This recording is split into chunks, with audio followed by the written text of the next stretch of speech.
Bonjour, je suis Virginie Durand, auteure d'un roman paru aux éditions Harmattan très récemment. Un roman qui s'intitule Ange Movie. Expliquez-nous votre titre Ange Movie. Ange Movie parce que c'est un road movie qui tient sur 4 jours, 4 jours pendant lesquels 6 personnages vont partir en quête de soleil, de mer et à la recherche d'une île un peu mystérieuse. Donc ça c'est pour le côté road movie. Et Ange, pourquoi? Parce que ces 6 personnages vont faire ce voyage ensemble alors qu'ils ne se connaissent pas, sous l'œil bienveillant d'un ange. Alors pas n'importe quel ange. C'est-à-dire que ce n'est pas un ange rédempteur, comme il peut en exister, un de ces anges vindicatifs. Non, c'est un ange bienveillant, un peu débutant, un ange farceur, un ange clin d'œil, pichenette, qui va les aider à aller jusqu'au bout de leur périple. Qui sont les personnages?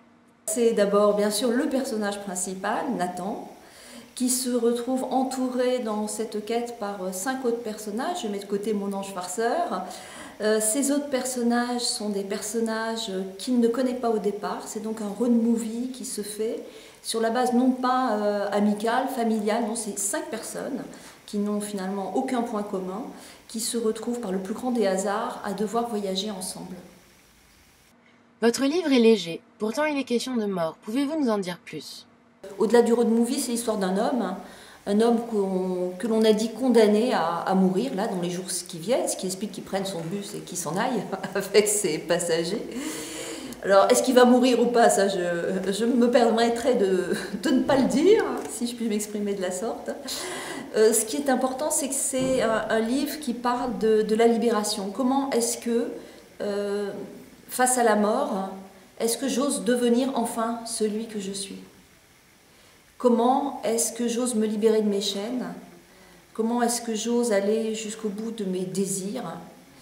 Comment est-ce que je fais pour transcender mes peurs et devenir véritablement celui que je n'ai jamais osé être? C'est ça, je crois, la question principale de ce livre.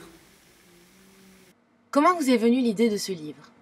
L'idée de ces livres m'est venue, comme souvent, ça se passe pour chacun de mes livres, par quelque chose d'assez personnel. J'étais un jour dans un bus et je me suis dit, que se passerait-il si ce chauffeur de bus, soudain, décidait non pas d'aller là où il doit aller, mais de partir là où il ne devrait pas aller. Et emmener avec lui tous les gens qui sont dans son bus. Et ça a commencé comme ça. Alors après, comme pour tous mes autres livres, bien sûr, j'ai tiré les fils de mon imaginaire, les fils de mon invisible, les fils de la création, et j'ai tricoté mon histoire.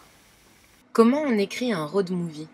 Donc le premier point pour écrire ce road movie, c'est ça. C'est déjà avoir cette matière romanesque, qui est une matière avec plusieurs points de vue, celui du personnage, celui des personnages, mais aussi plusieurs voix.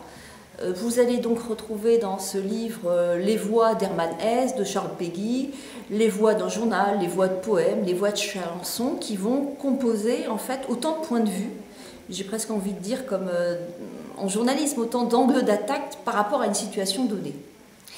Donc ça c'était le premier point d'un point de vue méthodologique. L'autre chose à signaler, c'est que je l'ai traité comme un roman quantique, c'est-à-dire que c'est un roman qu'on peut lire avec plusieurs niveaux de lecture. Donc le côté picaresque, ça c'est une chose, mais on peut le lire aussi comme un récit initiatique. On peut le lire comme un roman philosophique. On peut le lire comme une réflexion sur l'éveil, sur la mort, sur la libération.